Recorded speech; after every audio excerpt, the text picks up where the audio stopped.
Hello and welcome to CIPD Bitesize. In this video, we're going to be looking at AC 3.2 from the 5003 Professional Values and Professional Behaviours and Valuing People unit.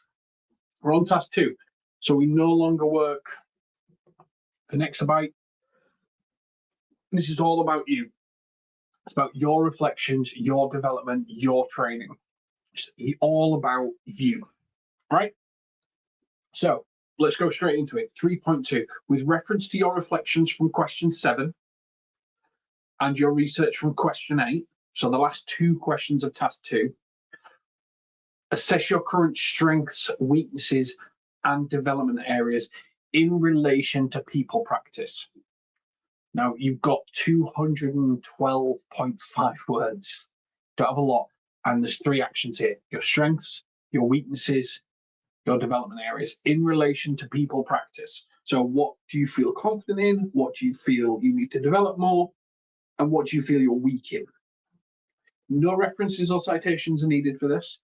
This is all about you and your reflections from the first 2 tasks of the unit in task 2. So just to remind you, that's AC 2.3 and AC 3.1.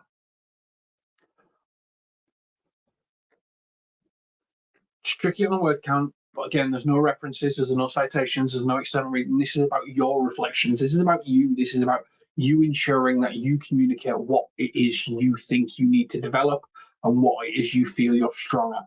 One of the most important things about HR professionals is being able to know, this is where I'm strong, this is where I may need some other help. Because if we just think, oh, we can do it all ourselves, we don't need anyone else or anything like that, then we're more likely to make errors. So self-realization, support, development, constantly reflecting is kind of critical to what we're trying to do here. So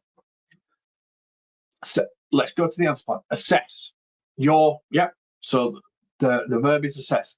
It's question 3.2, but it pulls through from 2.3 and 3.1. So you've already written most of the information. You're just reviewing what you've already wrote. Your word count's 212. Your action points are strengths, weaknesses, development areas. There can be a connection between weaknesses and development areas. References, not required. Not required. This is your reflections. This is what you want to develop. So, not essential. Here's an example of a study plan. Part 1, explain verb, blah, blah, blah, blah, blah. Right, there you go. Recommended reading, CIPD professional map. What do you feel like you're strong at? What do you feel you need to develop? What do you read on that profession map and you think, do you know what? I don't feel confident with that. CIPD learning book. Let's look at some of the learning and some of the information and some of the bits and pieces on there. What can help you develop? And then the CIPD self-assessment, which was covered earlier and stuff like that. So you've done your self-assessment against the 6 professional standards, the 6 associate standards and stuff like that. What do you feel connects? What do you think fits in easy? What do you think you need to develop more and stuff like that?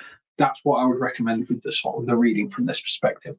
Now, as always, we still give you a fictitious scenario, and as always, they still have a HR badge on, regardless of what their job is, because this time they're a mechanic. I think it's a mechanic at least. So, imagine you're a mechanic, responsible for a fleet of vehicles. To keep the fleet running smoothly, you need to evaluate the conditions of the vehicles and identify any problems to determine how to enhance your maintenance skills. So for an example, a mechanic's self-assessment could be, you notice engines on trucks you service regularly are running smoothly and efficiently. This indicates you're proficient within engine maintenance. You observe that air conditioning systems within several cars you've worked on are not functioning as well as they could, which suggests you might want to improve air conditioning elements. You realize you need to learn more about air conditioning to repair and maintain, perhaps studying manuals or attending specialized training. I mean, the guy on the picture, the blonde guy on the picture, looks like he's confused by 2 spanners. So, there's always that. Still making progress. So, strengths. Colleague praise your ability to diagnose engine problems accurately. This reinforces the confidence. Customer points out the transmission issues are not fully resolved. The development area is, combining observations, your self-assessment from the feedback that you've had from other people within the the first question of task 2. You build it all together to build a picture of what you think, what you've heard, what you're confident in, to know what your strengths are, what your weaknesses are, and what areas you want to develop. Where do you want to get better?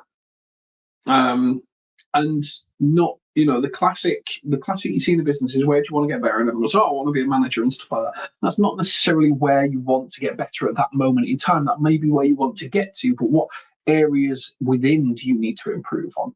That's what the question is trying to drive you towards. Absolutely best of luck with this one. I'm sure you'll do absolutely great, and we'll catch you on the next one. Take care.